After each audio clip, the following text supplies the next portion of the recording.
Jadi banyak perempuan yang tidak menyadari kalau ini tuh ternyata mimpi buruk gitu. Karena dia bisa muncul kapan saja dan bahkan tanpa gejala. Kita hari ini akan membahas sebuah sebenarnya bisa disebut fenomena banyaknya kematian perempuan setiap ini menurut data di WHO tahun 2018, setiap 2 menit satu perempuan meninggal karena penyakit ini. Kalau di Indonesia setiap 1 jam satu wanita meninggal karena penyakit ini. Yang tak lain adalah yang tadi disampaikan kanker serviks. Jadi ini hal yang sebenarnya kalau saya pribadi kerja di klinik tuh kalau masih ketemu yang seperti itu berarti sebenarnya kasusnya banyak banget. Cuman banyak yang tidak melakukan deteksi dini. Jadi kita nanti akan sharing-sharing bagaimana pencegahan dininya dan juga nanti ada produk-produk yang terbaik yang akan disampaikan juga untuk pencegahan dini kanker serviks itu sendiri. Sebelum sampai kepada perkenalan lebih jauh, di sini ada yang tahu serviks itu apa? Serviks. Oke, kita kenalan dulu sama kanker serviks ya. Rahim.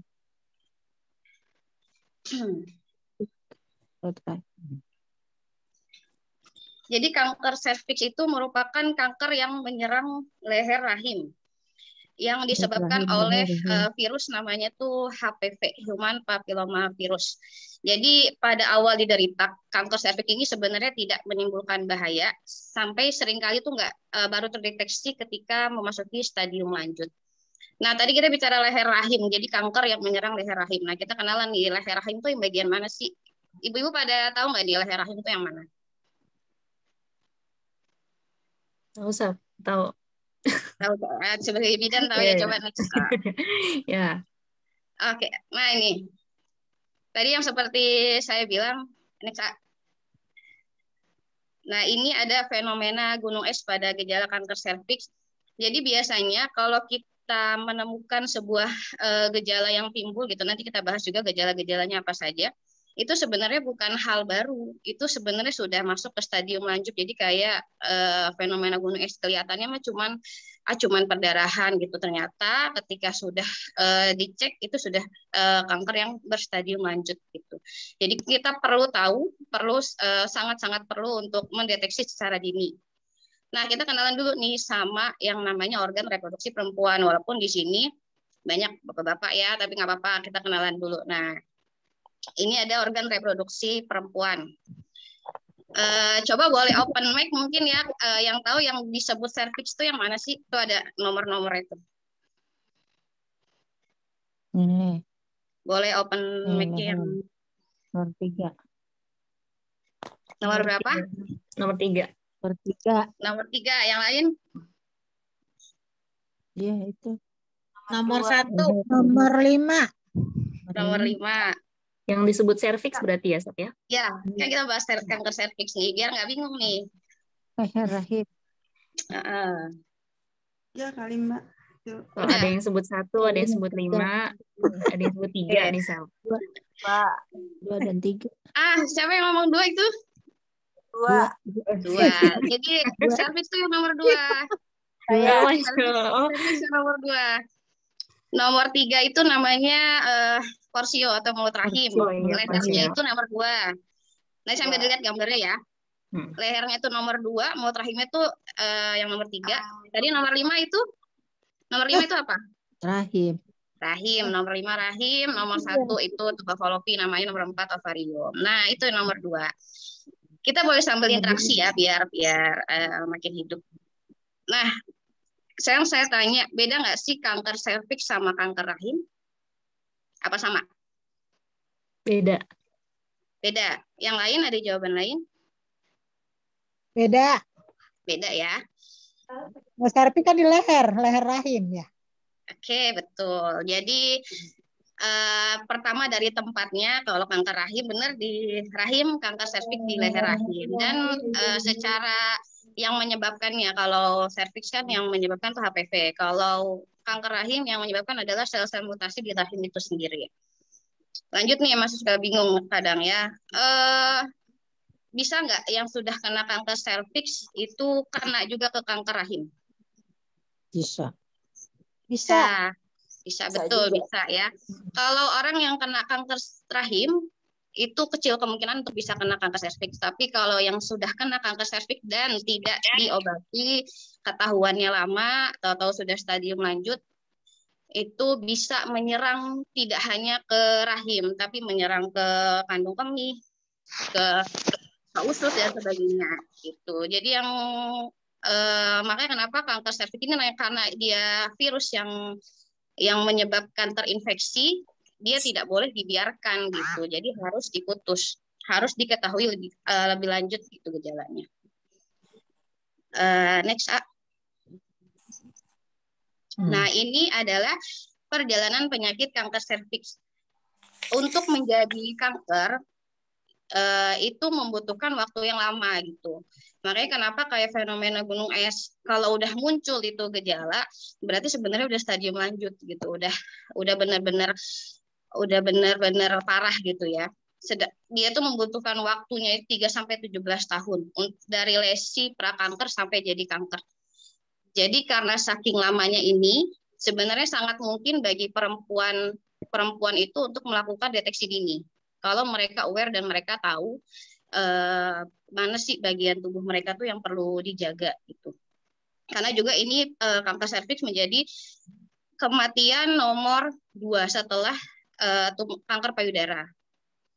Nah, ini perjalanannya ya nanti kita tidak perlu jelaskan terlalu jauh, tapi yang perlu diketahui untuk sampai kanker tuh lama sekali. Jadi makanya kenapa ada pencegahan seperti pap smear atau IVA test nanti bisa mengetahui ini semua gitu. Ketika sudah ketahuan itu ada langkah-langkah pengobatannya, tapi kita tidak bahas untuk itu. Next A. Nah tadi sudah disampaikan ya, penyebab kanker serviks 99,7% disebabkan oleh virus HPV. Jadi virus HPV itu banyak tipenya. Tapi yang paling dominan untuk menyerang kanker serviks ini HPV tipe 16 dan 18. Jadi HPV itu ada yang 11, ada tipe 21 itu biasanya nyerang kayak penyakitnya nanti munculnya kutil kelamin gitu. Tapi kalau untuk kanker serviks itu biasanya HPV tipe 16 dan 18. Next. Nah, ini sedikit dijelaskan faktor resiko. Jadi kalau namanya faktor risiko ini sebisa mungkin kita hindari gitu ya.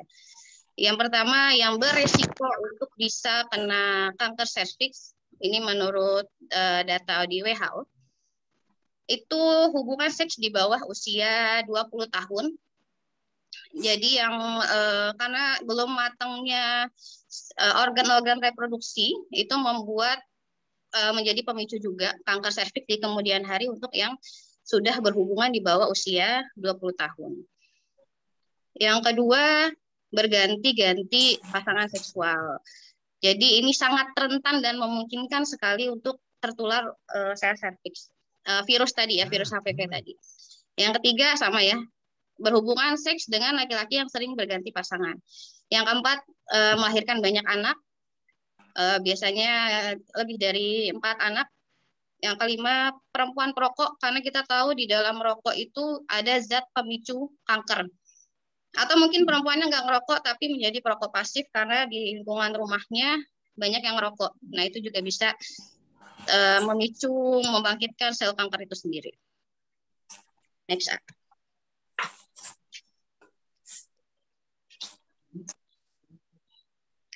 Nah, di sini ada ciri-ciri kanker serviks, tapi tidak untuk kita diagnosa sendiri ya, hanya diperkenalkan dan nantinya harus dicek gitu. Jadi ciri-ciri kanker serviks yang sudah memang stadium lanjut biasanya ada perdarahan vagina yang tidak normal. Bisa pada siklus menstruasi yang tidak teratur atau perdarahan di luar siklus menstruasi. Atau darah menstruasinya lebih banyak gitu.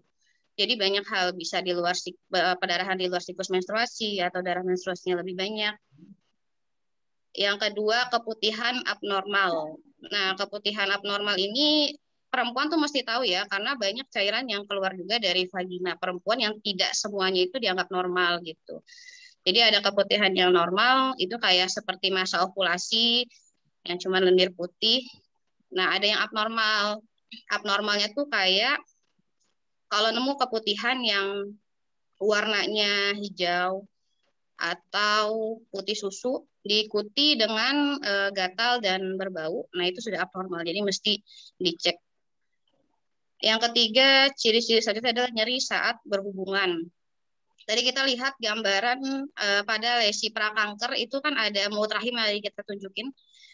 Mulut rahimnya itu luka kalau yang sudah menuju kepada kanker. Otomatis ketika berhubungan akan merasa nyeri atau bahkan perdarahan setelah berhubungan. Yang selanjutnya adalah frekuensi buang air kecil meningkat dan nyeri. Ini biasanya kalau sudah virusnya ini jadi yang tidak diobati menyebar sampai ke kandung kemih. Bahkan ada yang ada bercak di darah di urin. Nah, itu sudah menyebar ke kandung kemih virus HPV-nya. Mudah lelah ini biasanya karena tadi ciri yang biasanya umum muncul itu adalah perdarahan gitu. Dan perdarahannya ini biasanya pada wanita di usia seringnya ya di usia premenopause atau yang sudah menopause. Jadi biasanya itu pasien kalau ada yang datang gitu ya ke kita dia sudah nggak menstruasi lagi gitu karena sudah menopause tiba-tiba berdarah lagi gitu. Nah yang kadang ini mereka pikirnya penghabisan gitu atau menuju menopause, padahal yang seperti itu sebenarnya harus dicek gitu. Nah mudah lelahnya kenapa? Karena darah yang sering keluar itu menyebabkan anemia. Jadi karena anemia jadi mudah lelah, lesu. Atau yang selanjutnya kehilangan nafsu makan dan penurunan berat badan drastis. Karena CA cervix sendiri menyerang imun tubuh juga. Dia menyerang sistem kekebalan tubuh. Jadi yang penderitanya memang memiliki penurunan jadi kehilangan nafsu makan sehingga menjadi penurunan berat badan yang drastis. Yang kedua sembelit atau konstipasi. Balik lagi ya. Jadi kanker serviks ini karena dia deketan sama urin, sama usus, nah itu bisa kena gitu. Jadi kalau CA-CA tidak diobati, virusnya menyebar, jadi bisa menyebabkan juga konstipasi atau sembelit. Yang tadi kita bercak darah di urin. Nah ini ciri-ciri yang memang sebenarnya mesti aware gitu di awal. Ketika ketemu ini tidak didiamkan, jadi harus segera diperiksa atau dicek. Nah ini selanjutnya pencegahan kanker serviks itu banyak yang bisa kita lakukan. Yang pertama vaksin HPV. Ini kalau di Jakarta sudah dimulai vaksin HPV pada anak-anak usia 10 tahun sudah bisa dimulai, itu 2 kali penyuntikan. Kalau yang di atas 13 tahun 3 kali penyuntikan. Itu karena tadi perjalanan kanker itu lama ya, jadi bisa disuntik dari usia anak-anak gitu. Untuk yang sudah menikah boleh vaksin HPV juga, tapi ada baiknya dilakukan pap smear atau IVA test dulu. Selanjutnya berhubungan yang aman itu juga salah satu kunci pencegahan kanker serviks. Tidak dipungkiri ya penyebaran ini memang lewat kontak seksual yang paling tertinggi gitu. Jadi berhubungan yang aman juga hal wajib untuk pencegahan kanker serviks. Yang ketiga, untuk yang sudah menikah atau berhubungan seks secara rutin, itu dilakukan pap smear atau IVA rutin. Kalau di Indonesia tuh diwajibkan 1 tahun sekali sebenarnya untuk yang sudah menikah. Kalau di luar negeri 3 tahun sekali. Jadi nanti di pap smear itu ketahuan kalau ada lesi mulut rahimnya. Jadi kalau udah ketahuan tuh bisa diobatin jangan sampai jadi kanker gitu. Karena perjalanannya cukup panjang tadi ya. 3 sampai 17 tahun. Yang keempat tentu tidak merokok karena zat-zat di dalam rokok itu sendiri ada yang bisa membangkitkan sel kanker. Selanjutnya tentu yang masih bisa kita lakukan secara bersama adalah pola hidup sehat. Nah, pola hidup sehatnya seperti apa? Oke. Nah, nanti kita bahas untuk salah satu penunjang pola hidup sehat mencegah kanker serviks, ada sebuah produk ya, itu LVN kolagen dan Kristal V. Nah, kita bahas satu-satu.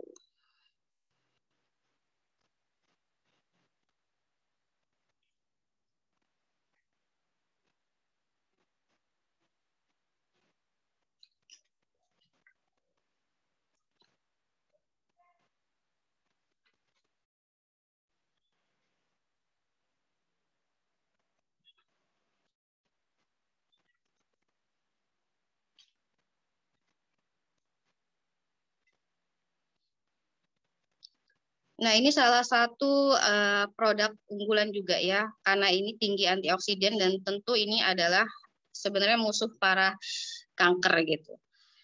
Karena bahan-bahan alami yang sesimpel itu kita bisa lakuin pola hidup sehat dengan nyeduh LVN kolagen.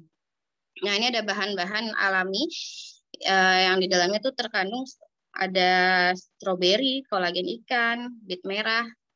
Nah, ini ada inulin juga, serat gandum, anggur, apel, dan ini saya sudah cek memang mengandung tinggi antioksidan, dan kalau baca di jurnal-jurnal pencegahan kanker, dan di antara ini semua tuh sebagian bisa mencegah kanker serviks itu sendiri. Nah, mengapa harus LVN kolagenia? Karena bahan-bahan yang terdapat adalah bahan-bahan pilihan. Jadi yang akan dihasilkan juga memberikan manfaat terbaik untuk tubuh, yang tidak hanya untuk satu bagian tubuh saja, tapi untuk seluruh tubuh.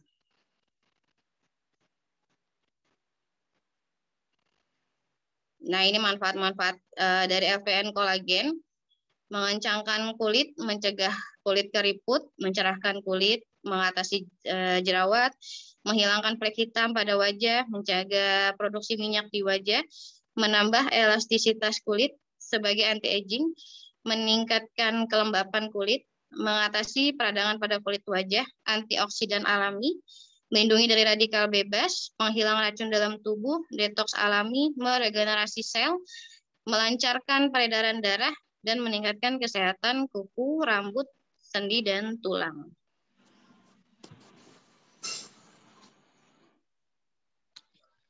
Oke, ini ada manfaat stroberi ya. Dan salah satu kandungan juga dari LVN kolagen. Stroberi itu mengandung beberapa kandungan nutrisi seperti vitamin C, asam elagik, vitamin A, vitamin E, dan lainnya. Kandungan zat besi dan potasium yang dimiliki stroberi sangat efektif untuk menekan atau mengatasi tekanan darah tinggi. Nah, ini manfaatnya bisa mencegah kerontokan rambut, mencegah jerawat, mencerahkan wajah kusam, memudarkan kerutan di wajah, mencerahkan kulit bibir, melindungi kulit dari sinar UV, dan membantu menurunkan berat badan. Selanjutnya di dalam kolagen ada manfaat, ada kolagen ikan. Kolagen yang terdapat dalam tubuh manusia dan 80% diantaranya terdapat di kulit. Kolagen ikan jauh lebih cepat diserap oleh tubuh dibanding dengan kolagen jenis lain. Manfaat kolagen ikan itu untuk kesehatan kulit, rambut, tulang, jantung, kesehatan otak, dan meningkatkan massa otot. Selanjutnya ada serat larut jagung. Serat larut yang ada pada jagung mampu menutup penyerapan kolesterol. Selain itu, mengkonsumsi jagung juga dapat melancarkan buang air besar, mencegah sembelit, wasir, hingga mengurangi resiko penyakit kanker usus. Jadi manfaatnya dia juga bisa mengendalikan tekanan darah. Next. Selanjutnya ada inulin. Inulin ini sebagai jenis serat. Inulin membantu memperlambat pencernaan nutrisi seperti karbohidrat. Efek tersebut dapat membantu mengontrol kadar gula darah dalam tubuh atau mencegah adanya risiko penyakit diabetes. Manfaat inulin bisa mengkontrol kadar gula darah, melancarkan saluran pencernaan, meningkatkan kepadatan tulang, mengendalikan tekanan darah, memberikan serat penuh ke tubuh, menurunkan resiko kanker usus besar.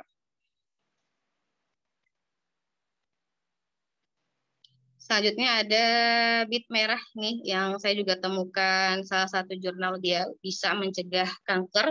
Ternyata ada pada kandungan LPN kolagen. Jadi bit merah ini kaya akan mineral kalium yang membantu saraf dan otot berfungsi dengan baik. Bit merah memiliki kandungan rendah sodium dan rendah lemak, serta merupakan sumber folat yang baik bagi ibu hamil untuk mencegah adanya lahir cacat atau prematur pada anak. Bit merah juga mengandung vitamin K dan kalsium. Nah, salah satu manfaatnya dia mengandung senyawa anti kanker, menjaga kesehatan hati, kaya nutrisi dan serat, mencegah penuaan dini, membantu melawan peradangan. Jadi kalau udah pernah nyobain bit merah itu sebenarnya rasanya pahit gitu ya. Tapi ini lebih mudah sudah ada dalam bentuk minuman. Dan dia bisa mengandung senyawa anti kanker. Selanjutnya ada kalsium dari ekstrak ganggang laut. Yang diperoleh dari ekstraksi ganggang merah yang tumbuh di lautan dalam, bebas polusi di Islandia mengandung 74 mineral. Dia fungsi manfaatnya melancarkan pencernaan, meningkatkan energi, memperlambat penyebaran kanker, membantu mempercepat penyembuhan luka, membantu menurunkan kolesterol, dan meningkatkan kesehatan tulang, gigi, dan sendi. Selanjutnya ada apel. Apel ini juga dicek itu ada tinggi antioksidan juga setelah stroberi dan anggur. Tentu kalau antioksidan itu berfungsi untuk mencegah kanker. Dan manfaat apel lainnya melindungi fungsi jantung, menjaga kesehatan otak, kesehatan kulit, membantu menurunkan berat badan, membantu pencernaan dan kesehatan usus, menyehatkan mata, mendukung sistem imun. Tadi kalau yang sudah kena kanker pasti sistem imunnya itu melemah. Nah, ini dimanfaat apel pada kolagen ya. Dan bisa menurunkan tingkat kolesterol. Selanjutnya anggur. Anggur juga salah satu buah yang kaya antioksidan. Dia juga mampu menghalau sinar ultraviolet UVA dan UVB pada kulit, mencegah penuaan dini dan menghambat keriput pada kulit. Vitamin C pada buah anggur memiliki kandungan antioksidan yang cukup tinggi. Jadi ada stroberi, apel, anggur yang tinggi antioksidan itu ada pada LPN kolagen. Next. Selanjutnya ada L-glutation, adalah antioksidan kuat yang memiliki efek anti-melanogenesis, yaitu melawan pigmen melanin sebagai pemberi warna kulit, serta mampu melawan radikal bebas dan meningkatkan sistem imun tubuh. Nah, ini manfaat dari L-glutation ada meningkatkan imunitas tubuh, anti-aging, mengurangi kerusakan sel, menurunkan stres oksidatif, meningkatkan kerja insulin, mengurangi kerusakan otak, meregenerasi sel yang rusak, dan untuk kesehatan kulit. Selanjutnya ada lidah buaya. Jadi lapisan luar lidah buaya sebagai pelindung serta mensintesis karbohidrat dan protein. Lapisan kedua merupakan getah kuning pahit yang disebut dengan lateks. Bagian ini mengandung antraquinon dan glikosida yang memiliki sifat antioksidan. Dan manfaatnya diantaranya menurunkan kadar gula darah, memperlambat penuaan kulit, mengatasi jerawat, membantu melancarkan pencernaan, menjaga kesehatan rongga mulut, dan sebagai sumber vitamin C. Selanjutnya ada asam malat dan asam sitrat. Asam malat berperan sebagai humektan yang mampu menjaga kelembapan kulit agar tetap terhidrasi. Dan manfaat antioksidan yang terdapat pada senyawa asam sitrat mampu membuat kulit lebih segar dan mencegah kulit kendur. Dan manfaatnya juga bisa menjaga kelembapan kulit, menyeimbangkan pH kulit, mencegah timbulnya jerawat, dan mengurangi tanda-tanda penuaan.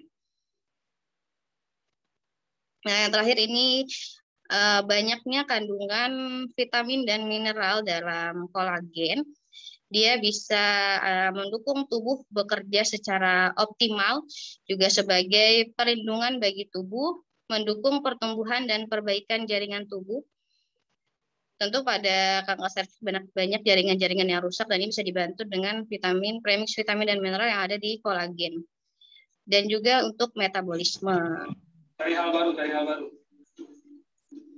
Jadi keunggulan FVN kolagen dengan semua kandungan serta bahan-bahan yang dimiliki oleh FVN kolagen membuatnya memiliki keunggulan jika dibandingkan dengan produk lain yang sejenis karena dia lebih banyak ya.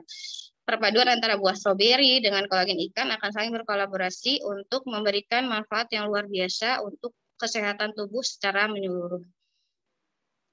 Nah, selanjutnya ada juga salah satu yang nggak kalah penting untuk kita jadikan ikhtiar ya untuk mencegah kanker serviks itu sendiri, yaitu Crystal V.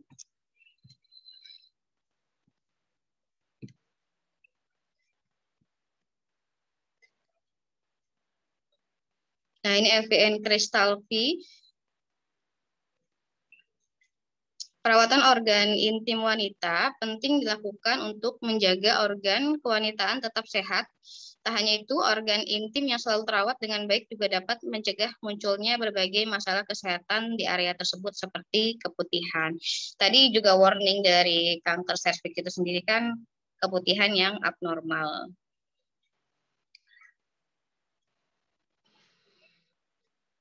Nah, bau tidak sedap pada daerah kewanitaan sering jadi masalah serius. Nah, salah satu keputihan yang abnormal juga tadi bau tidak sedap. Nah, itu sudah abnormal tuh keputihannya. Nah, ini FVN Crystal V bisa menjadi solusi bagi permasalahan daerah kewanitaan karena mengandung 3 bahan yang luar biasa. Ada sirih hijau, rumput laut, dan lidah buaya. Nanti kita bahas komponennya satu persatu. Aloe vera atau yang biasa dikenal dengan lidah buaya, yang diperkaya dengan lactic acid berfungsi menjaga kondisi daerah misfi, memiliki fungsi melembabkan dan memberikan efek kesegaran yang tahan lama sepanjang hari. Selanjutnya ada piper betel atau lebih dikenal dengan nama sirih. Mengandung banyak nutrisi dan zat antioksidan di dalam daun sirih, dipercaya mampu membunuh bakteri dan jamur penyebab keputihan. Nutrisi ini bahkan dipercaya memperkesat dan mengencangkan area misfi. Jadi kalau bicara daun sirih sebenarnya sudah banyak gitu ya yang pakai tapi bikin sendiri. Jadi kayak daun sirihnya direbus dan untuk cebok sendiri gitu kan. Cuman setelah diteliti, kalau yang bikin sendiri itu yang pertama tidak terjamin kesterilannya, yang kedua takarannya tidak pas dan malah mengganggu pH vagina itu sendiri gitu. Jadi kalau di FVN Crystal V memang sudah ber-BPOM dan juga takarannya itu pas. Jadi tidak perlu capek-capek ngerebus daun sirih sendiri dan itu juga memakan waktu, belum tentu steril dan malah merusak pH vagina itu sendiri. Tapi kalau di FVN Crystal V itu sudah pasti aman ya. Selanjutnya ada rumput laut. Ini juga banyak dimanfaatkan sebagai agen antibiotik untuk menghambat dan membunuh bakteri jahat yang terdapat di kulit. Jadi selain itu juga mengandung vitamin A, vitamin E, dan vitamin C, serta sel ini bermanfaat sebagai antioksidan. Tentu kalau bicara keputihan tadi, pasti itu kalau secara medis dikasih antibiotik. Tapi kalau di FVN Crystal V dia ada rumput laut, kandungan ada rumput laut. Nah ini juga sebagai agen antibiotik untuk menghambat bakteri yang tumbuh. Gitu. Nah cara penggunaannya bagaimana? Dia sangat mudah sekali. Jadi nanti kan ada warna bisa dibuka. Nah Crystal V itu direndam di air bersih atau di satu gayung gitu ya. Selama 2-3 menit. Setelah itu air rendamannya bisa dibuat cebok. Penggunaannya bisa 1-2 kali per hari. Jadi biasanya kalau mau coba pertama kali seperti itu dulu gitu. Jadi jangan langsung ke kulit langsung. Nah, nanti ada perbedaan nih yang sudah menikah atau sudah berhubungan sama yang belum, penggunaannya beda. Nah ini bagi yang belum menikah, jadi kan nanti kalau sudah punya Crystal V gitu ya di rumah, itu dibuka, ada plastik stringnya tuh yang membuka. Setelah itu Crystal V-nya dibasahin di air, lalu dioleskan atau digosok secara lembut pada area bibir vagina serta selangkangan. Jadi tidak perlu masuk ya untuk yang belum menikah. Setelah itu sama tetap di kristalnya itu tetap direndam di air yang berisi, di gayung yang berisi air sekitar 3 menit, lalu buat dibasuh atau cebok di area itu.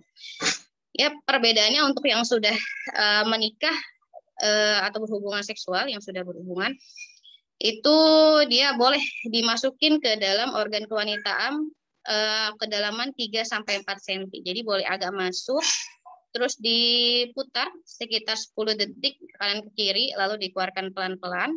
Setelah itu sama air yang tadi kan direndam tadi itu yang 3 menit itu buat basuh atau cebok. Jadi perbedaannya sih itu ya. Yang belum menikah tidak boleh terlalu masuk, cuman hanya di luar. Yang sudah menikah boleh sampai 3-4 cm. Oke, nah ini cara penyimpanan kristal V. Jadi dia itu bisa dapat dibersihkan menggunakan air bersih, lalu dikeringkan dengan menggunakan kain kering yang khusus ini ya. Dia bukan barangan yang lain gitu. Jadi khusus untuk membersihkan kristal V itu sendiri, terus disimpan langsung di boxnya, disimpan di tempat kering. Jadi memang produknya sih memang mudah pecah, jadi hati-hati penyimpanannya jangan terlalu tinggi. Yang nggak boleh pakai kristal V itu yang mana? Yang positif hamil, yang lagi menstruasi atau menuju persalinan, itu pemakaian kristal V-nya dihentikan. Nanti boleh pakai lagi di masa nifas atau setelah melahirkan. Nah, ini keuntungannya. Mengurangi bau tidak sedap di area misfi, dan kita tahu tidak hanya bau tidak sedap ya, tapi itu berarti muncul dari keputihan yang abnormal. Setelah itu bisa menjaga kondisi flora normal daerah kewanitaan. Jadi sebenarnya di vagina itu sudah ada pH sendiri gitu ya, tidak perlu sebenarnya untuk dari luar. Cuman kalau yang memang ini produknya itu adalah dari bahan-bahan alami, itu tidak mengganggu pH di vagina itu sendiri gitu, jadi aman. Selanjutnya, memberikan nutrisi vitamin pada kulit vagina dan mengurangi gatal pada daerah vagina.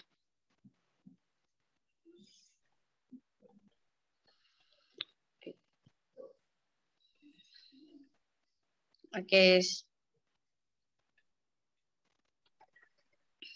Jadi, kristal V untuk saya sebagai bidan tenaga kesehatan pilihan terbaik dan aman untuk mencegah keputihan karena bahan-bahan yang alami.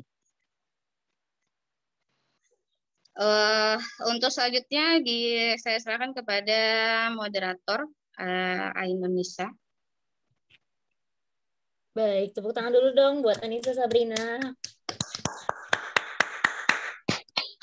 Insya Allah luar biasa sekali ya untuk materinya pada malam hari ini. Jadi ada kaitannya langsung nih Sab ya untuk pencegahan dini kanker serviks dengan produk-produk dari PTBS yang kita punya. Ya. Oke, baik Bapak Ibu. Selanjutnya adalah sesi tanya jawab. Bagi yang ingin bertanya boleh dipersilakan untuk open mic ataupun boleh dari kolom chat. Dipersilakan. Barangkali ada yang ingin bertanya terkait tentang kanker serviksnya kah? Atau tentang pencegahannya lebih detail lagi? Boleh Bapak Ibu dipersilakan. Atau bahkan ada yang mau sharing, dipersilakan.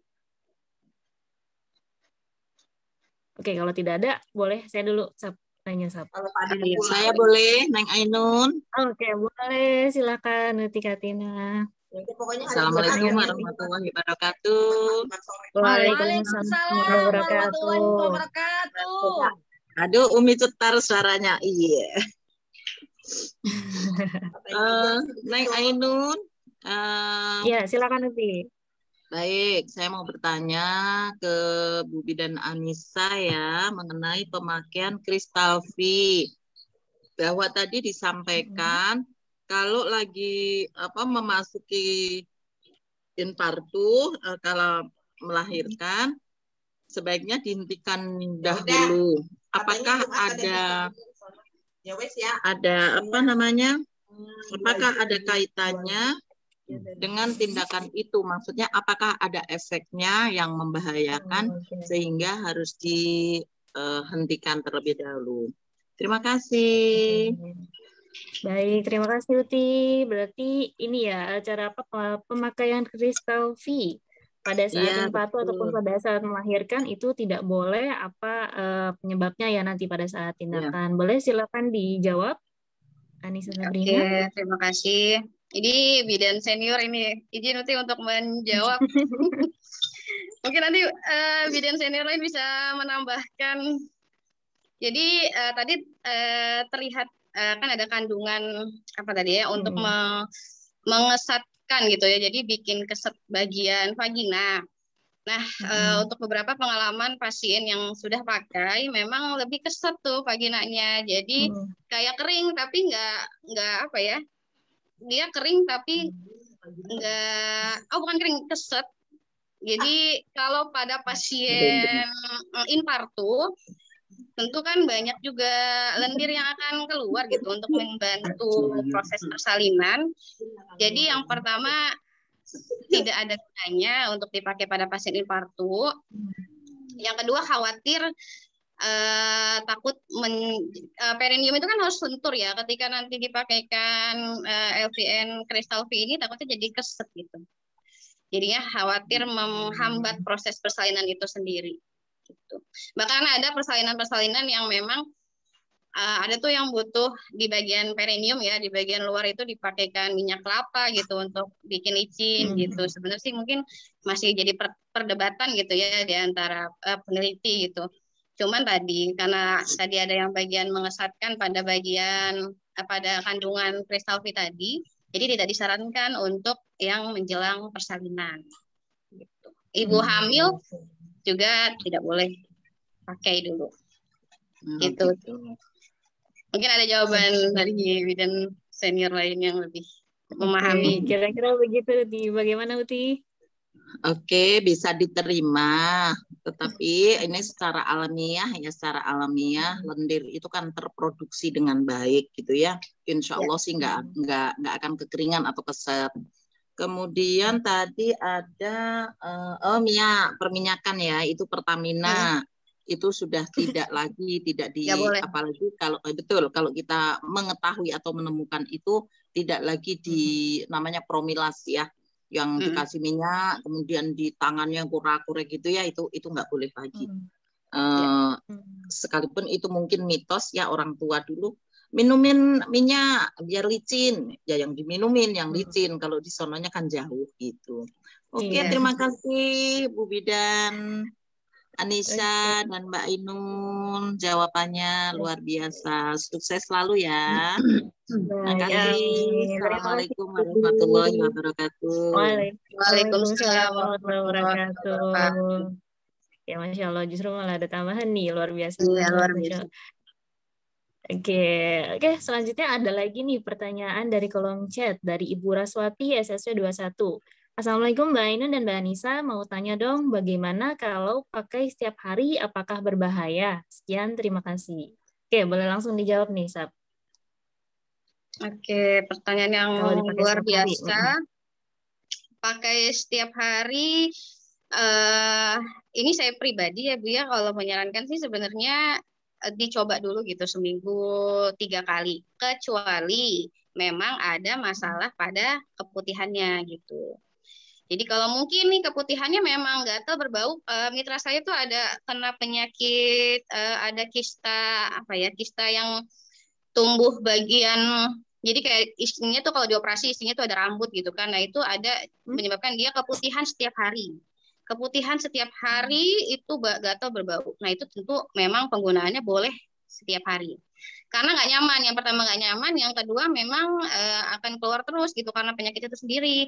Cuman kalau memang nih memang tidak keputihannya abnormal, itu nggak muncul, keputihannya normal-normal aja, boleh seminggu 3 kali, jadi nggak perlu setiap hari gitu Bu Raswati. Kecuali memang nanti muncul keputihannya abnormal. Oke, terima kasih Mbak Nisa. Iya, sama-sama. Oke, bagaimana Ibu Raswati? Semoga sudah menjawab. Ya, cukup puas dengan jawabannya. Memang betul sih, segala sesuatu memang harus ada ininya, jedahnya ya. Jangan semaunya. Ya, betul. Oke, Betul. oke. Lanjut. Sukses selalu. Oke, terima kasih Bu Rosati, terima kasih.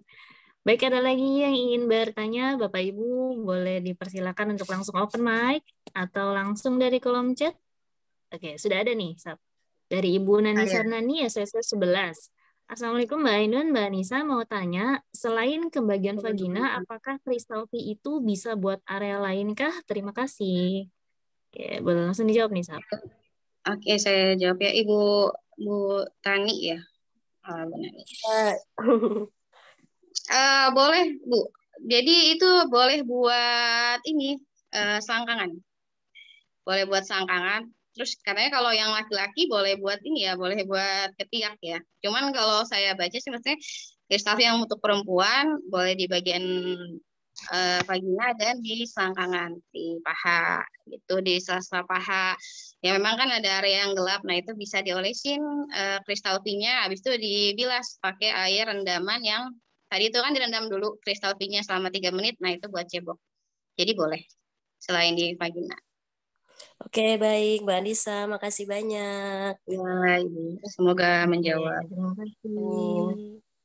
Baik, sudah jelas Ibu Nani Sarnani? Sudah, Alhamdulillah. Terima kasih, Mbak Ainun. Ya, sama-sama Ibu. Baik, ada lagi Bapak Ibu yang ingin bertanya? Boleh dipersilakan. Assalamualaikum. Waalaikumsalam warahmatullahi wabarakatuh. Silakan Umi Kalsum. Masya Allah. Sebenarnya Ya, mau boleh. bertanya, tapi ini dua-duanya belum menikah ya? Iya, Umi. Iya, dua-duanya bidan kita nih belum menikah ya. Nanti mungkin bisa dibantu sama bidan senior kali ya yang sudah menikah. Ya. Karena ini pertanyaan Umi Boleh. berkaitan dengan yang sudah menikah. Ya. Jadi awalnya Umi mendengarkan penjelasan Mbak Anissa tuh ngeri-ngeri sedap gimana gitu. Ngeri gitu. Di awal-awalnya tuh kayaknya aduh, kayaknya serem banget gitu ya. Tapi dapat kabar beritanya begitu dengar LVN kolagen sama Kristapi agak adem sih ya. Agak lebih tenang nih, alhamdulillah gitu ya. Ternyata solusinya udah sering dikonsumsi tiap hari gitu. Jadi tapi tetap materi tadi yang disampaikan oleh Bidan Anissa itu tadi Umi catat ada beberapa hal yang harus diperhatikan tadi ya berkaitan tentang ada masalah di situ Umi catat ada berhubungan yang aman. Nah ini mau bertanya tentang ini sementara kan nggak apa-apa ya. Pasti secara teori udah pasti tahu lah namanya bidan ya. Jadi maksud dari berhubungan yang aman itu apa? Maksudnya suami istri cuman apakah berkaitan dengan cara, berkaitan dengan metode gitu ya. Karena kan itu berhubungan yang aman. Kemudian Umi sudah lama menggunakan kristal V ini udah lama ya. Jadi buat ibu-ibu nih yang sering menggunakan ini setelah berhubungan badan itu kan kadang untuk membersihkannya itu kan pasti ada sisa. Nggak bisa sampai bersih banget gitu. Ya sampai ke dalam-dalamnya itu nggak bisa kita kita telusuri. Nah, itu terkadang setelah itu kan kita bahasanya tuh istinja ya. Kalau bahasa Arabnya istinja. Ceboknya ya. Ceboknya itu kan kita pakai kristal V ini. Nah, itu pada saat kemudian berhubungan badan lagi itu ada pasti nih ibu-ibu udah banyak yang bertanya cuman agak-agak sungkan ya. Itu ada serpihan sisa yang itu. Karena kan dia kandungan yang ada di kristal V itu membuat sisa-sisa yang ada itu menjadi bergumpal-gumpal. Nah ini ya, ada gumpalan karena kan cairan itu menjadi bergumpal.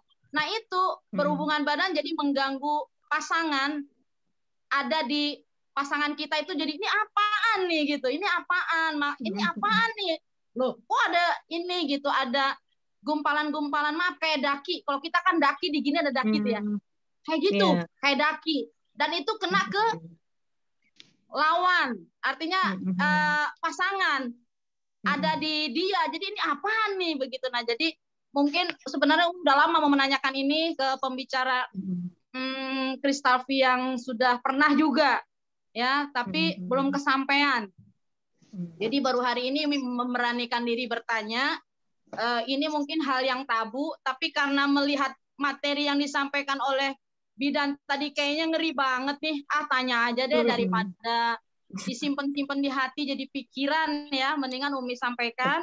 Tapi Umi rasa bukan Umi aja yang merasakan, cuman yang lain cuman kayaknya malu nggak usah tanya deh gitu. Jadi mungkin itu pertama pertanyaannya gimana cara membersihkannya. Habis berhubungan badan secara kesehatan setelah bidan pasti tahu. Apakah harus dicuci langsung? Nggak ada jeda apa enggak? Misalnya ada yang kepengen punya anak. Ya katanya ini kan nggak tahu, Umi kan bukan bidan jadi nggak paham. Katanya kalau pengen supaya jadi anak jangan langsung dicuci. Ya, itu yang Umi kan awam.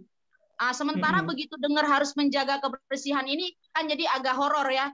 Habis berhubungan selesai harus langsung cuci. Ya, seperti tapi tetap bagaimana caranya ketika dicuci itu nggak ada nggak bisa 100% bersih sampai ke kedalamannya. Nah, sehingga akan ada sisanya pada saat istinja dengan itu nanti ada sisanya. Mungkin itu. Terima kasih Umi bertanya ini, mudah-mudahan bisa bermanfaat buat teman-teman lain yang malu mau bertanya. Terima kasih Bidan Sabrina, makasih Ibu Anissa, Mbak Anissa. Assalamualaikum warahmatullahi wabarakatuh. Waalaikumsalam warahmatullahi wabarakatuh. Masya Allah, luar biasa sekali nih Sabrina pertanyaannya. Jadi ada beberapa pertanyaan dari Umi Kalsum nih, boleh langsung dijawab? Ya, yang pertama dulu ya tadi. Apa tadi yang pertama, Nun? Apa maksud dari berhubungan yang aman, maksudnya apa? Gini. Gitu. Tadi sempat saya pengen bahas gitu ya, hubungan yang aman. Cuman nih untuk Umi nanya nih, jadi bisa ada yang mancing. Cuma saya tadi gak enak juga nih mau bahasnya. Jadi karena ada yang nanya kita boleh bahas ya. Hubungan yang aman itu yang sebenarnya yang nyaman bagi kedua belah pihak. Nyamannya dari mana? Dari kebersihan. Jadi sebelum hubungan baiknya yang suami membersihkan organ vitalnya, yang perempuan juga bersih-bersih dulu gitu. Itu secara umum gitu ya. Cuman kalau saya pernah dapat kasus di klinik tuh ada memang beberapa yang nggak aman. Jadi pasien itu datang ke kita pagi-pagi gitu kan. Terus dia bilang, Bu Bidan minta tolong diliatin di vagina saya ada karet. Karet, terus kita tanya karet apa gitu kan, karet gelang. Jadi dia berhubungan seksual sama suaminya pakai alat pengaman, pakai kondom, tapi karena mau sensasi yang berbeda gitu ya, di kondom di ujungnya tuh dikasih karetnya ketinggalan di vagina. Nah itu salah satunya nggak aman, itu ada gitu. Itu ada, dan saya sering maksudnya ada beberapa lah pasien juga datang dengan berhubungan yang tidak aman, salah satunya itu gitu. Itu kan nggak aman dong, pengen sensasi tapi pakai yang nggak aman, itu nggak steril, karet gelang gitu. Terus kita cari nggak ada karetnya, tapi memang dia pakai itu. Nah itu salah satu berhubungan yang tidak aman gitu. Terus ada lagi yang misalnya pakai jari tapi nggak cuci tangan dan sebagainya. Nah itu, atau berhubungan pada masa menstruasi. Nah, itu juga tidak aman. Gitu ya. Itu juga mengganggu tuh. Mengganggu kan kalau perempuan lagi menstruasi itu sebenarnya bakteri gampang masuk ya. Nah, ketika mungkin melakukan hubungan seksual pada menstruasi, nah itu juga menjadi penyebab bakteri itu masuk. Nah, itu tidak aman. Itu sih beberapa yang ya, insyaallah menjawab. Terus tadi pertanyaan yang kedua tadi ya, sisa tadi. Jadi gini, kalau biasa izin nanti mungkin bidan senior yang lain membantu menjawab. Cuman ini pengalaman saya sudah 5 tahun di klinik.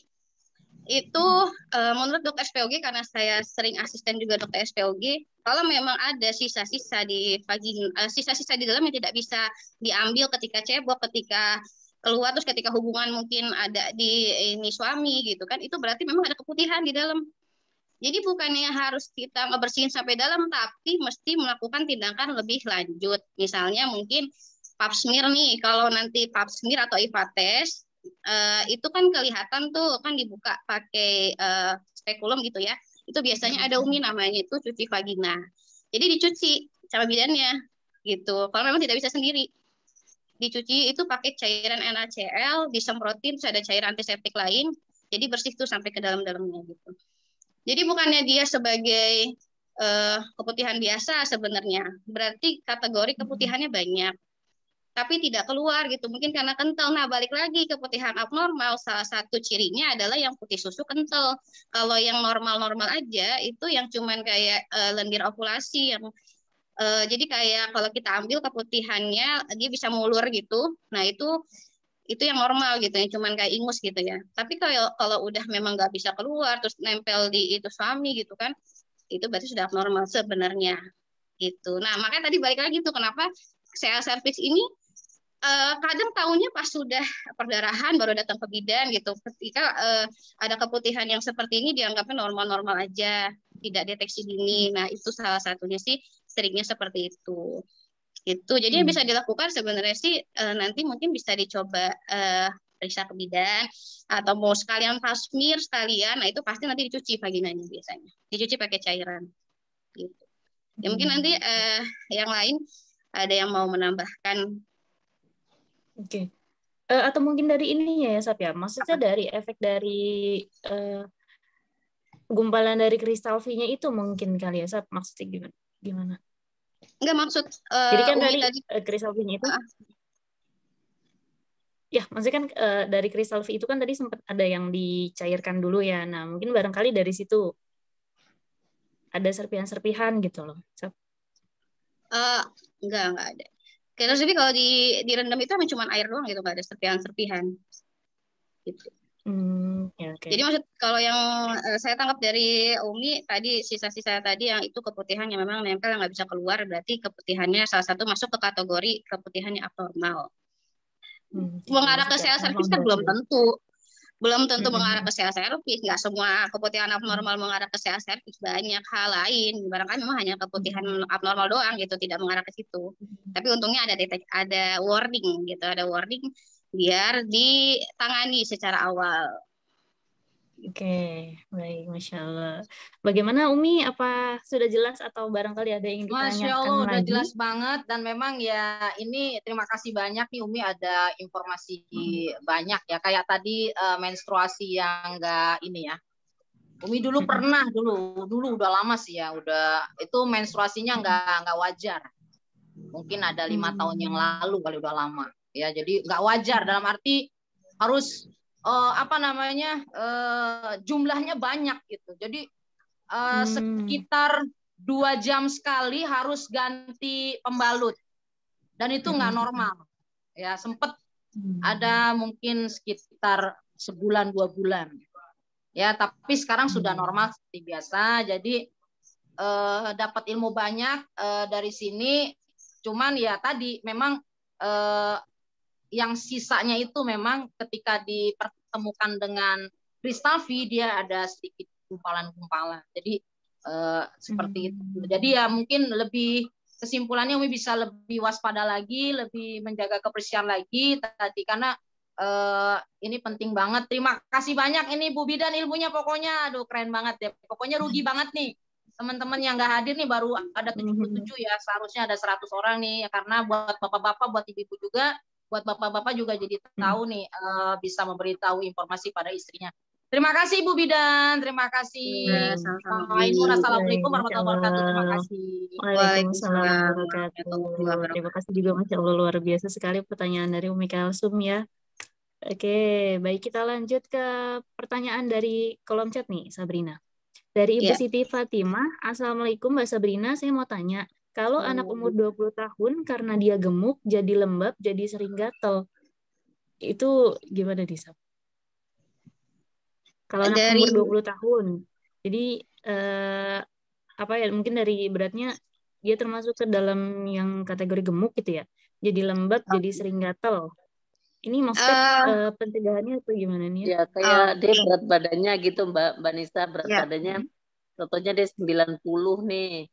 Gitu kan otomatis dia pahanya itu kan karena dia gemuk ya. Jadi pahanya itu kan sering kegesek-gesek, apalagi kalau dia pakai jeans gitu ya.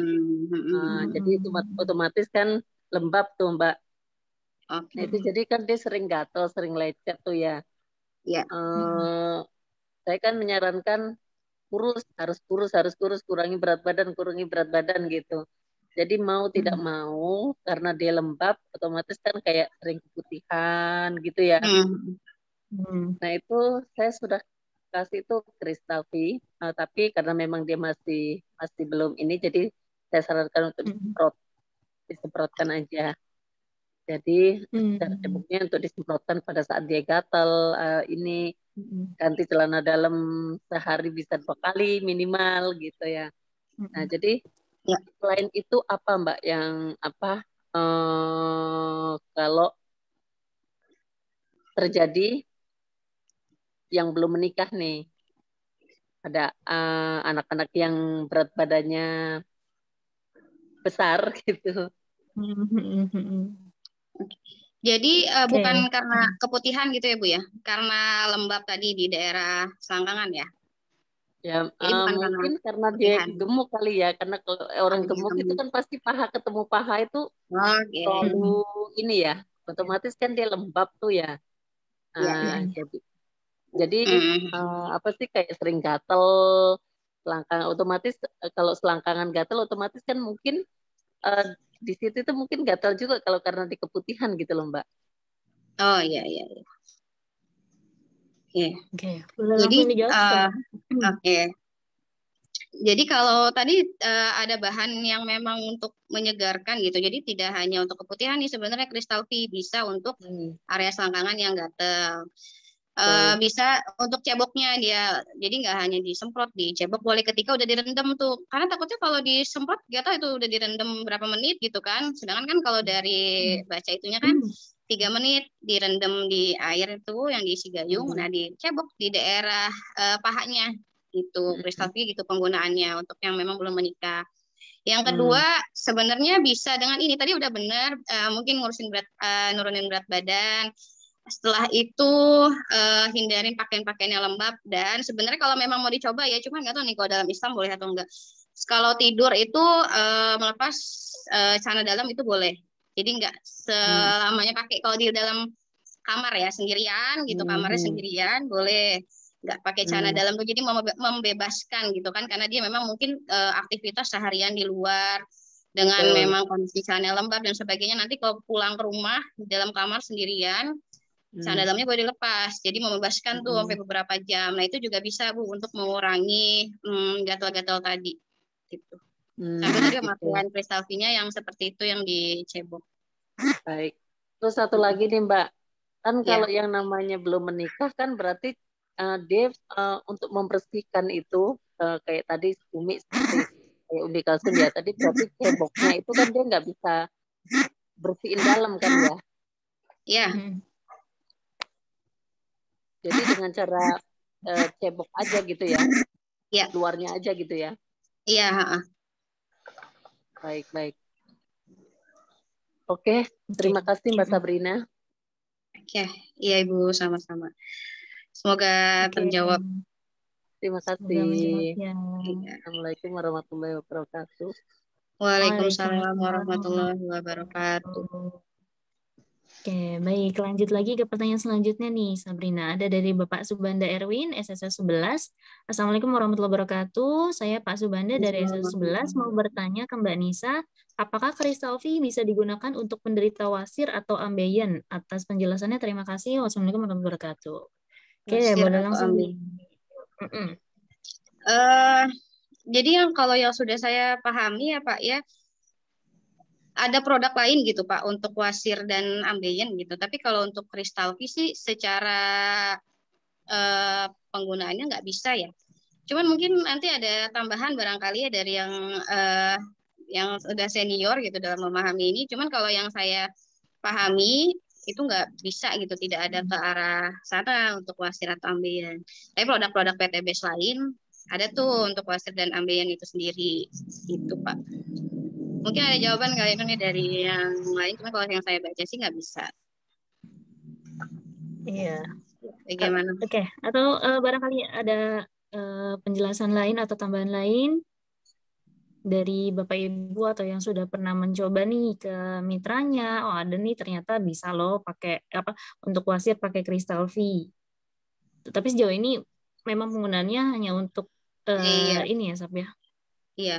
Dan Karena untuk apa dulu nih kewangiannya. maksudnya untuk apa dulu nih wasirnya, untuk anti nyeri atau untuk apa gitu? Untuk pengobatan sih Ya nggak untuk bisa ya. nyerinya Untuk itu Mbak. apa Pak? Iya. Iya untuk nyerinya kayak gitu kan penggunaannya Oh, dimasukin itu.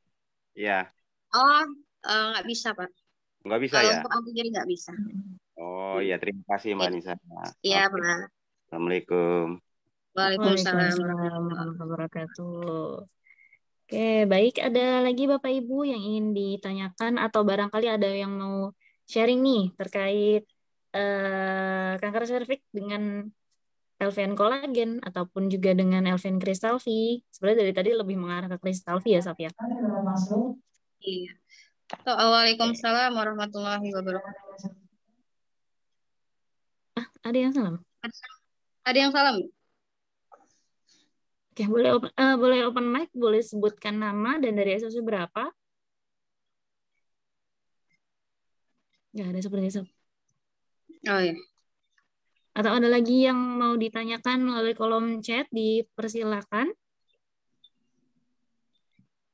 Atau kalau nggak ada, belum ada nih Sapia, aku nanya dulu ya Sapia. Aku pertanyaan-pertanyaan ini. Mungkin barangkali ada yang bertanya-tanya juga ya Sapia. Kira-kira kalau untuk kanker serviks ini bisa nggak sih dari penggunaan toilet yang bersamaan gitu? Penggunaan toilet bersamaan ya. Jadi karena tadi balik lagi yang menyerang kanker serviks itu kan virus ya, virus HPV, human papilloma virus.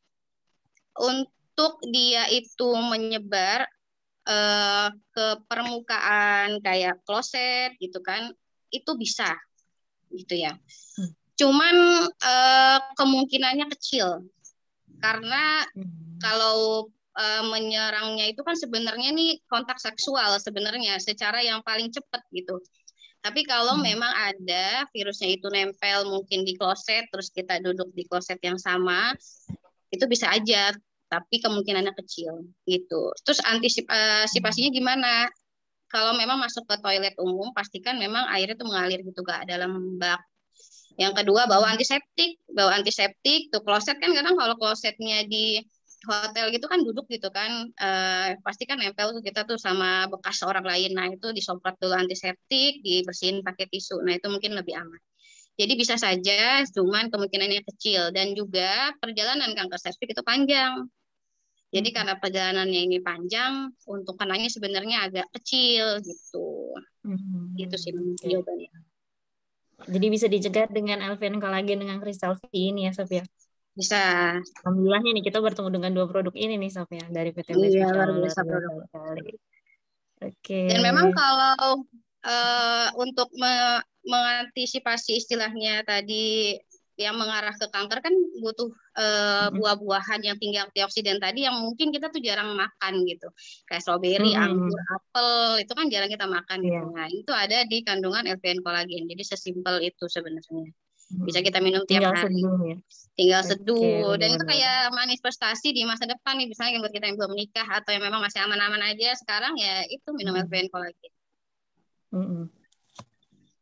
Luar biasa banget ya, Masya Allah.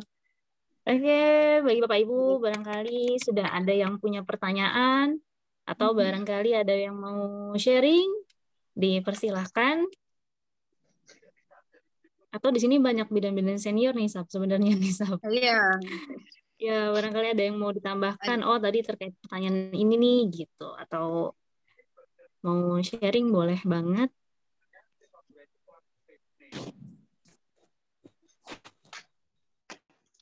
Mbak Anissa boleh nanya lagi nggak? Boleh, silakan Umi. Oh iya, ada dua nih. Umi dulu atau siapa nih? Assalamualaikum. Waalaikumsalam Bapak dulu deh. Bapak Winantio dulu sepertinya ya. Ya, dengan Pak Win. Enggak mau tanya di luar konteks. Kalau seandainya miom itu dikarenakan apa ya? Teh. Miom ya Pak ya. Ya, Mium. Oke. Dikarenakan apa? Makanan apa ya? Makasih. Assalamualaikum warahmatullahi wabarakatuh. Waalaikumsalam warahmatullahi wabarakatuh. Oke, boleh langsung dijawab, Sob. Jadi kalau kita mesti kenal dulu nih, ada kista, ada miom. Kalau kista itu kan cairan bening ya. Kalau miom tuh agak padat, berisi gitu kan. Dan itu biasanya kalau sudah ada miom harus dioperasi. Sedangkan kalau kista itu tidak, ada yang memang tidak perlu dioperasi gitu. Dari kenapa bisa muncul miom sebenarnya Pak, selalu dalam penyakitnya perempuan tuh tidak ada yang ini Pak, bisa memastikan secara pasti itu karena apa gitu. Jadi selalu yang dibahas adalah pencegahannya gitu. Bisa jadi memang dia bisa tiba-tiba muncul gitu. Makanya kenapa kalau balik lagi tuh, kalau perempuan kan sebenarnya yang menjadi pokok ketika menstruasinya tidak teratur atau sakit, nyeri, atau yang sudah menikah misalnya belum punya anak, itu kan masih dicek tuh khawatir ada miom dan sebagainya. Dan memang tidak pernah ketahuan gitu Pak, itu kenapa gitu. Tapi memang kita selalu menyampaikan harus mencegahnya itu dengan pola hidup sehat, makan makanan yang bagus, terus juga menghindari zat-zat yang memicu itu sendiri gitu, seperti kayak ada dalam rokok dan sebagainya gitu. Jadi memang yang saya tahu sih selalu kalau memang ketika gitu praktek gitu ya dengan SPOG nggak pernah disebutkan gitu itu karena apa miom munculnya kenapa gitu, tiba-tiba muncul aja dia, bisa tiba-tiba muncul. Dan tadi warnanya tadi mungkin karena dia menstruasinya nggak teratur tiba-tiba muncul miom dan sebagainya, bukan juga karena makanannya gini jadi muncul, nggak segampang itu gitu. Gitu Pak. Ya mungkin dari bidan yang lain bisa membantu jawab, cuman sejauh ini itu yang saya pahami. Iya, Bu Bidan, itu tiba-tiba jadi pendarahan, iya, betul, Pak. tiba-tiba pendarahan itu pendarahan nggak berhenti gitu. Iya. Itu akhirnya diperiksa ya itu tadi katanya miom gitu. Makanya kan kita bingung, nggak pernah ada masalah apa-apa kok tiba-tiba pendarahan. Iya. Ya, itu. Nah biasanya tuh kalau itu udah USG berarti ya Pak ya, sudah USG itu berarti ya, makanya ketahuan miom ya. Iya. Memang terus tiba-tiba kadang ada satu terus tiba-tiba muncul lagi di akvariumnya muncul, nah itu memang nggak ada yang tahu tuh. Tapi kalau sudah satu muncul biasanya kalau memang nggak diobati gitu ya karena lama ya dia muncul makin banyak tuh, jadi makin nyebar gitu. Tahu-tahu udah perdarahan aja gitu ya, itu harus dicek.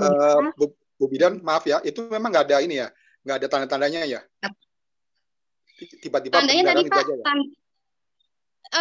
Sebenarnya tanda tuh selalu muncul Pak, kayak tadi saya bilang bisa jadi menstruasinya sakit lebih beda dari biasanya, atau darah menstruasinya banyak beda dari biasanya, atau perdarahannya di luar siklus menstruasi, jadi udah masa menstruasi selesai terus seminggu kemudian darah lagi keluar. Kadang kan orang anggapnya lagi nggak teratur mensnya gitu, padahal itu yang abnormal tuh. Nah itu sebenarnya tanda tuh sudah ada, tapi memang rata-rata perempuan Indonesia tuh nggak begitu warning gitu, maksudnya nggak begitu dia kadang memperhatikan itu, dia anggapnya normal, akhirnya memang tadi fenomena gunung es tadi gitu muncul, tahu-tahu sudah ada miomnya ternyata, ada lesinya, lesi prakanker dan sebagainya. Tadi sih tandanya itu Pak, sebenarnya sudah muncul tanda. Atau biasanya yang mungkin ya yang sudah menikah tapi belum punya anak gitu, nah itu juga bisa dari miom gitu, ada miomnya muncul gitu. Memang sih pemeriksaan USG juga salah satu penunjang yang penting untuk mengecek kesehatan perempuan. Oke, terima kasih. Assalamualaikum. Waalaikumsalam warahmatullahi. Oke, tadi ada pertanyaan dari Umi Kalsum sepertinya ya. Iya. Tambah sedikit tadi ini pas ada berkaitan juga nih sama pertanyaan Pak Winantio ya. Jadi memang seperti itu perempuan ya, termasuk Umi lah salah satunya. Kayak tadi disampaikan materinya sama Ibu Bidan. Tadi kan kita bisa vaksin gitu kan. Artinya kan mungkin bisa dibikin prosentase perempuan yang nggak ada gejala apa-apa, dia menyerahkan diri untuk vaksin dong gitu, divaksin untuk pencegahan itu banyak nggak Mbak yang vaksin? Angka kesadaran wanita di Indonesia? Ya. Jadi langsung dijawab ya Umi ya? Iya. Untuk vaksin HPV itu Jujur aja kalau yang saya tahu gitu ya, itu baru yang melaksanakan tuh kisaran teman-teman bidan. Jadi tenaga kesehatan. Di luar tenaga kesehatan belum pada tahu. Karena yang pertama memang HPV itu mahal. Memang mahal. Dia kan Berapa kalau sih Mbak kalau boleh tahu berapa Bu Bidan? jadi kan kalau yang kayak kan disuntik tuh sebenarnya sudah boleh di usia 10 tahun tuh ya Umi ya. Anak-anak 10 tahun tuh sudah disuntik tuh di Jakarta tuh gratis gitu 10 tahun. Nanti kalau anak di usia 10 tahun itu dia dapat 2 kali suntik. Di usia 13 tahun ke atas berarti kita 13 tahun ke atas itu 3 kali suntik tuh suntiknya. Nah, itu biayanya 1 kali suntik tuh kemarin teman saya itu 700.000 sampai 1 juta. Iya. Tapi mungkin di beda-beda tempat kali ya, tapi kisarannya segitu. Jadi memang mahal. Jadi banyak yang belum mau suntik juga.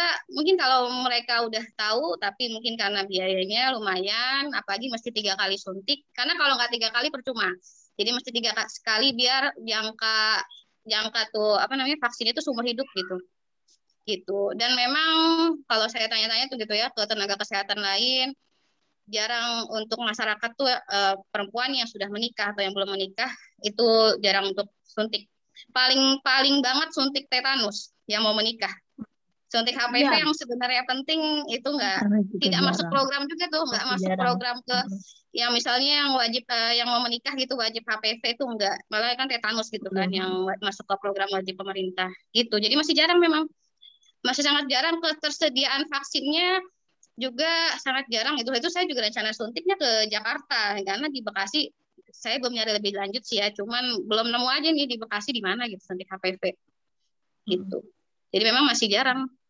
Padahal penting banget. Makanya kenapa dari anak-anak disuruh suntik HPV di usia 10 tahun sudah harus suntik. Anak perempuan doang tapi ya. Anak laki-lakinya tidak diwajibkan, tapi boleh suntik. Karena laki-laki kan juga menjadi penyumbang perempuan kena sel cervix juga laki-lakinya punya ikut andil. Bisa dari laki-laki, iya betul. Iya. Betul. Pingpong. Tapi jadi laki-laki juga termasuk ikut menyumbang gitu ya, Mbak Anissa. Dari mananya tuh Mbak Bidan? Nah, jadi kalau misalnya ya tapi semoga tidak terjadi dalam lingkungan kita ya. Kayak tadi dibahas yang kan nggak boleh makanya ganti-ganti pasangan, terus laki-lakinya mungkin ganti-ganti pasangan, dia berhubungan dengan yang sudah kena, itu berhubungan lagi dia sama istrinya, kena istrinya. Kalau ke laki-laki kan nggak mungkin dia cervix. Nah, virus itu yang ditularkan kepada istri. Makanya kenapa sangat erat sekali dengan kontak seksual penyebaran virus HPV ini. Tadi kalau pertanyaan Ainun nular di kamar mandi kemungkinannya kecil. Tapi kalau kontak seksual, laki-lakinya berhubungan gonta-ganti, perempuan gonta-ganti gitu kan, ketemu lagi mereka berhubungan yang mungkin pernah kena sama yang cervix, nular lagi ke perempuan itu, ke istrinya gitu. Nah itu. Sama laki-laki menjadi penyumbang juga pada cervix pada asap rokok. Iya. Asap rokok. Jadi asap rokok juga ya? Ternyata asap rokok juga ya Bu Bidan?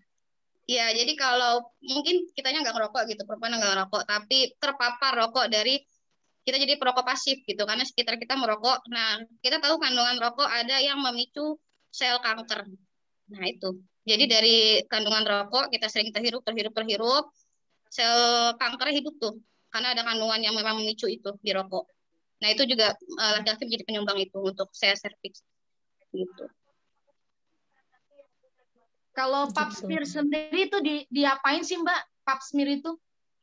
Pap smear itu jadi ada dua nih ya, ada IVA test, ada pap smear. Kalau IVA test tuh cuman di kita dibuka vaginanya, pakai spekulum, dioles pakai cairan. Nanti kelihatan, tadi kan ada gambar tuh ada lesi prakanker gitu. Kalau pap smear lebih tinggi lagi tingkatannya, diambil lendirnya di bagian mulut rahim dalam sama di luar, diambil, dioles, dikirim ke lab. Nanti ketahuan ini normal enggak atau masuknya ke arah mana nih. Kalau misalnya ada, kadang tuh kalau saya lihat kalau inspeksi mulut rahim itu ada yang mulut rahimnya tuh nggak mulus gitu, ada jerawatnya kayak gitu, kayak di bibir jerawat, ada sariawan di mulut rahim. Nah itu udah salah satu yang memang harus dicek. Makanya kenapa pap smear harus tahun sekali gitu, mesti biar ketahuan kalau udah Bahkan ketika kita buka, kalau baru kita buka pakai spekulum namanya ya, kalau buka vagina itu sudah berdarah, nah itu mesti curiga juga tuh, ada sesuatu pasti gitu. Makanya pap smear ini wajib dilakukan yang sudah menikah minimal 1 tahun sekali, dan biasanya dilakukan, jadi kalau misalnya mau ngelakuin pap smearnya besok, nah 2 hari sebelumnya jangan hubungan seksual gitu. Atau jangan pakai kristal V, jangan dipakai dulu gitu kalau mau pap smear. Jadi dia mesti real lendir yang ada di mulut rahim. Gitu. Baik, terima kasih Bu Bidan. Ini informasinya bagus banget. Jadi jangan menggunakan kristal V dulu 2 hari sebelumnya ya, kalau mau pap smear. Ya, sama jangan Baik, hubungan. terima kasih Bu Bidan, sangat bermanfaat. Terima kasih. Assalamualaikum warahmatullahi wabarakatuh. Waalaikumsalam warahmatullahi wabarakatuh. Waalaikumsalam warahmatullahi wabarakatuh. Ya, Masya Allah, sudah ini ya, sudah jelas, sangat jelas gitu ya. Ya. Mulai dari pap smear, IFA gitu. Bisa Tapi ini juga sih ditambahkan ada. kali Mbak Nisa yang pap smear. Oh iya, iya Umi. Pak Ainun. Boleh, silakan. Iya, silakan. Assalamualaikum. Waalaikumsalam warahmatullahi wabarakatuh. Ya, boleh ditambahkan tadi mungkin yang untuk pap smear ya, Bidan Nisa. Iya. Ya, boleh Bidan Ainun. Ya, untuk pap smear tadi selain apa tadi jangan dibersihkan dulu dengan kristal V, tapi setelah menstruasi gitu. Sudah bersih menstruasi baru bisa dilakukan pap smear. Ya, mungkin itu. Selain tadi jangan dibersihkan dulu dengan kristal V. Sama juga jangan berhubungan intim dulu. Kan biasanya setelah menstruasi itu berhubungan intim. Nah, itu jangan dulu, baru dilakukan pap smear. Itu saja mungkin tambahannya.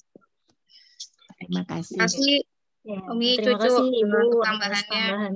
Ya, Masya Allah ya. Lupa menyampaikan Jadi tadi memang jangan pas menstruasi. Setelah menstruasi lupa disampaikan tadi. Ya.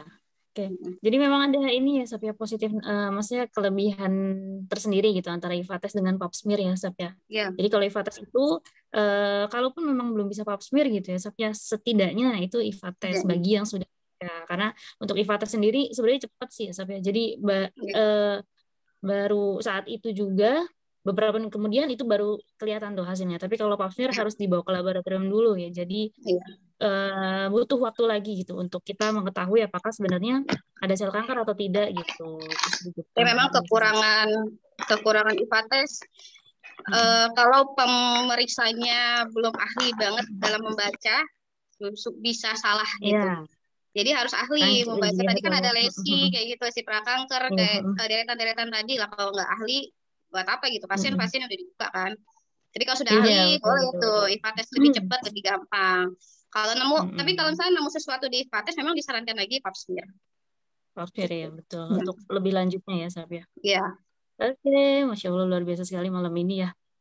Barangkali Bapak Ibu ada yang ingin ditanyakan lagi? Ada yang belum dipahami? Boleh secara langsung untuk open mic ataupun dari kolom chat dipersilahkan. Ini Masya Allah banget nih, malam hari ini materinya ini ya. Sebenarnya banyak orang mengabaikan mungkin ya, Sap ya. Makanya ini termasuk ke dalam kategori penyakit yang tidak disadari awalnya. Nanti tunggu ada gejala baru sadar ternyata ada kanker serviks seperti itu. Jadi mungkin sambil nunggu tapi sudah 21.40 juga sih. Untuk menutup kali ya, ada kisah gitu, cerita kisah nyata. Bisa menjadi juga pelajaran buat kita gitu. Jadi waktu saya dinas di RSUD Tangerang, kita tahu ya peran ibu dalam keluarga itu penting sekali gitu ya. Rumah tanpa lampu aja gelap, apalagi rumah tanpa ibu gitu. Dan ini memang menyerang para ibu yang sudah menikah, yang udah di usia 50 tahun ke atas, premenopause, menopause, nah itu menyerang itu memang di usia segitu. Karena muncul tanda kan mungkin dari usia mereka 40 tahun tapi diabaikan karena kesibukan rumah tangga, akhirnya muncak di usia 60 tahun, 65 gitu kan. Jadi itu ada pasien datang ke RSUD Tangerang, saat itu saya dinas di sana, dengan kondisi keputihannya tuh kayak telur busuk. Jadi satu ruangan tuh bau. Kondisi kemudian hijau. Terus kita tanya gitu sama pasiennya, Ibu selama ini nggak pernah cek gitu keputihannya. Masalahnya bukan keputihan kayak cuman kita nempel di sana gitu kan. Nah ini dia banyak sampai ngalir. Jadi bukan darah lagi yang ngalir, keputihan yang ngalir. Gitu kan. Keputihan yang ngalir gitu, sampai bau gitu seluruh ruangan gitu kan. Kita tanya, dia sudah mengetahui itu, tapi karena banyaknya kesibukan rumah tangga yang memang beliau lakukan, akhirnya tidak sempat mengurus dirinya sendiri. Akhirnya diabaikan semua dari keputihan yang udah berbau, diem aja, yang udah berdarah. Bahkan menurut, kan ada juga bilang kalau udah menopause berdarah lagi itu kayak balik gadis lagi gitu kan. Padahal itu salah satu tanda gitu, itu bukan, itu abnormal itu kalau udah menopause berdarah lagi gitu kan, harus dicek, tapi diabaikan sampai akhirnya di biopsi itu diambil jaringannya, dicek apa di kanker nih, udah pasti kanker itu, sudah pasti kanker, tapi stadium berapa? Ternyata udah stadium 4. Stadium 4. Stadium 4, luar biasa. Stadium 4 baru datang ke rumah sakit dengan kondisi yang sudah parah gitu kan. Ya akhirnya harus hal yang mungkin terburuk bagi perempuan adalah histerektomi, diangkat rahimnya karena sudah rusak gitu, sudah bukan sel serviks lagi, sudah nyerang ke rahimnya, nyerang ke kandung kemihnya, ke ususnya, sudah nyerang semua gitu kan, terlalu lama. Jadi memang untuk pesan juga ya untuk perempuan, dan ini ada bapak-bapak semua juga di sini, lebih aware lagi untuk setiap keluhan yang ada pada diri dan ada pada istri atau anak gitu kan. Dan memang tidak lagi mengabaikan gitu, karena kalau saya sebagai bidan juga sering nemu gitu kan, ini kayak cuman hormon, ini mungkin karena kecapean, kayak gitu tuh sering banget. Ini keputihan gatel karena kecapean gitu. Dan juga memang masih banyak dan masih rendah sekali pap smear di Indonesia. Karena rata-rata apa? Karena malu gitu. Maksudnya malu gitu, males dibuka gitu kan. Itu masih banyak. Jadi mungkin setelah Zoom ini gitu ya, ada 77 orang jadi lebih aware lagi gitu kondisi kesehatannya. Mungkin belum bisa HPV mungkin, tapi banyak hal pencegahan lain yang bisa kita lakukan gitu. Dan saya mau ingatkan, sel serviks itu panjang masanya gitu. Jadi kalau kita sudah mulai pencegahan dari sekarang, ada sesuatu langsung cek, pakai juga FPN kolagen, kristal V-nya dipakai untuk pencegahannya, juga nanti nemu sesuatu langsung cek. Nah, itu bisa membantu kondisi kehidupan kita di masa depan. Gitu. Oke, Masya Allah, luar biasa sekali ya, Sof ya. Jadi penting banget kita untuk pencegahan ataupun deteksi dini ya, untuk terkait sakit kanker serviks ini, justru bahkan menyerang para ibu gitu ya. Oke, mungkin sudah 2144. Oh, tapi ada yang raise hand nih. Dari Ibu Eti. Ada yang mau ditanyakan? Boleh, Ibu? Dipersilakan open mic.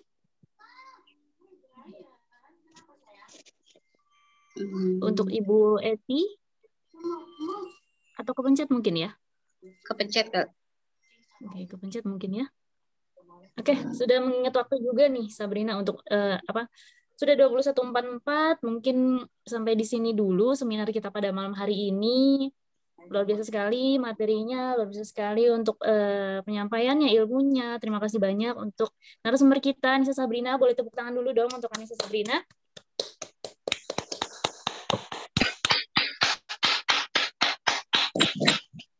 Alhamdulillah, kita sudah sampai di penghujung acara, Bapak Ibu. Mungkin sebelum berakhirnya acara ini, untuk kesempurnaan